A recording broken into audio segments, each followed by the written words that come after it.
All right, guys, it's Donnie. And Sandra. And we got the grain out of the freezer today. It has been 7 days. And popular opinion has been anywhere between 3 to 7 days having it in the freezer. And so we put it in the freezer for 7 days and got the grain out and put it into each of its containers. And I got to say, Azure, it's called Azure, right? Azure. It has not disappointed. The grain was extremely clean and didn't see anything in it. And so, but we're going to be sealing up the lids here in a little bit. But like I said, we just got it out of the freezer. We let it sit out for a little while, and then we're putting it, we put it in. Just want to make sure that the cold, try to make sure it don't condense up. But real quick, though, we're going to tell you what each one of these is for, what we're going to use it for. And remember that we got these containers from Home Goods. Go to Home Goods, and we spent about $56 for all of these. And before we found out that Home Goods had these, we went on Amazon and spent over $100.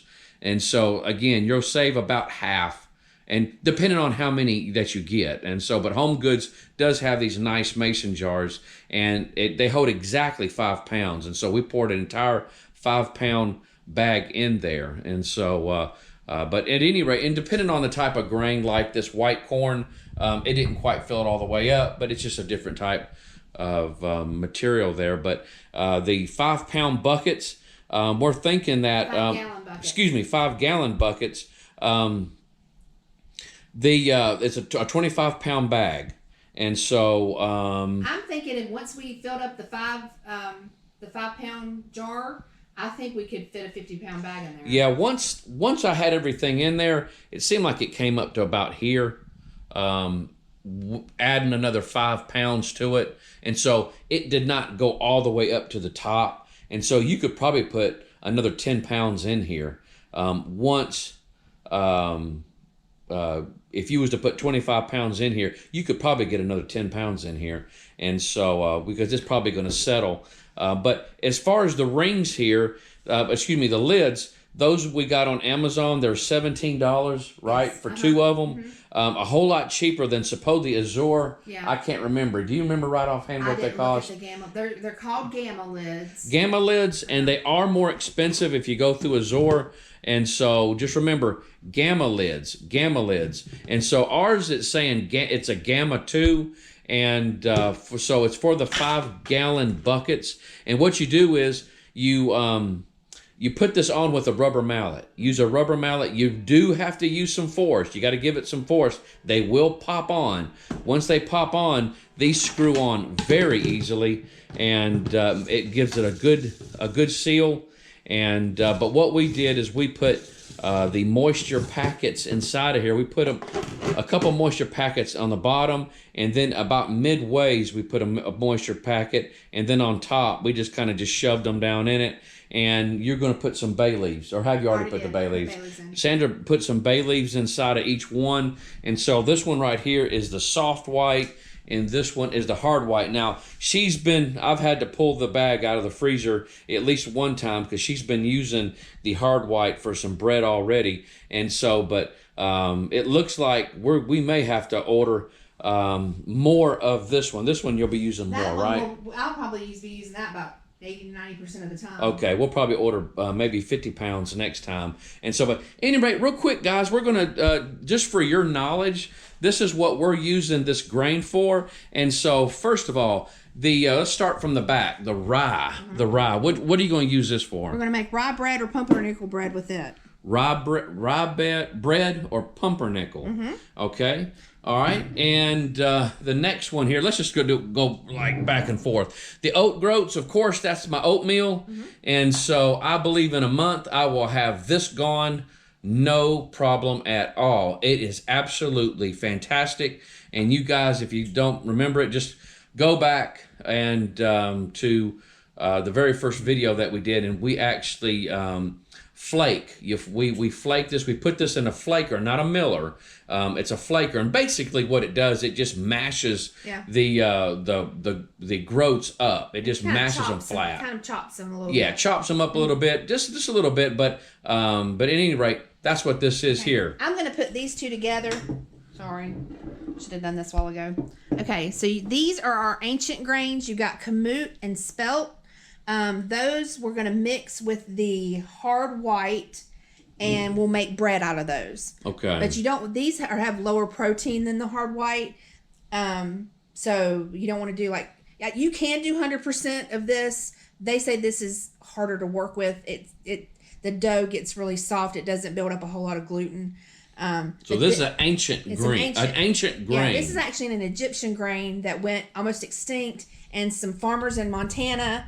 It's called Khorasan wheat also, but they've trademarked the name kamut, and they started growing it. It's never been genetically modified, and it has never been hybridized.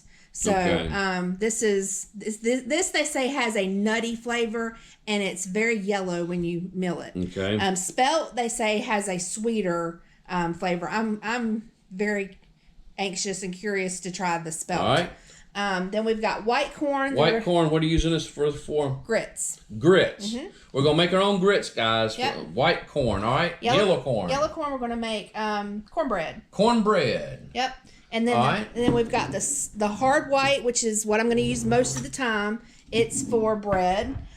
Bread, rolls, hamburger buns, breadsticks, focaccia. Any kind of bread, you're going to use the hard white because it has a high protein content and builds gluten. Soft white. Soft white is for pastries, cakes, pie crusts, biscuits, muffins, cookies, anything that you bake where you would use like a leavening agent, baking soda, baking powder. It does not have a high protein content, so it doesn't build up a lot of gluten. And cream of wheat. And you make cream of wheat out of this. And we're thinking about, I'm thinking about doing a video on the cream of wheat, and we are actually going to mill this up. Mm-hmm. We're going to cook it, and we're going to tell you what it is like. Yeah, we will mill that on a coarser setting than the flour's the #1 setting for flour, and it'll make cream of wheat. The nutrition is night and day between this and the store-bought that you get. Night and day. There's no comparison. All right, now this right here is the hard white. This is just a larger bulk storage of the hard white. We figured we would use. We ordered more hard white and soft white. We figured we would use those more than anything else. These others are just kind of accents to the hard or soft white. All right, guys. Now what I've done is I decided to. I told Sandra we were talking about mixers. And I've decided to get a new mixer. It's called a Bosch. Uh-huh. A Bosch mixer. We will show you that when we get it in. It is a bit expensive, but we'll talk about it when we do get it. But she was mixing it in her KitchenAid. Yes. And the KitchenAid really, you can do it in it, but it's hard on the KitchenAid mixers, and you can burn the motor up. They actually advise you to turn it off from time to time as you're mixing the dough up to let it cool off. And so once I found that out, the KitchenAids are very expensive. So I said, you know what? Let's get something that's designed for this. So we're going to go with a Bosch mixer. And also, the KitchenAid has the top motor. The Bosch has a bottom motor, and it's designed. It's more for bread. It's designed for the bread making, and so needs it in a whole lot less time. About half the time. Yeah, about half the time. And so it's just for productivity. It's just a better unit, and it's made for what you're actually using it for. And so other than that, guys, we will let you go, and when we see you again, we're going to try some of this cream of wheat with the soft white and see how it turns out. But you guys take care. Bye-bye. Bye-bye.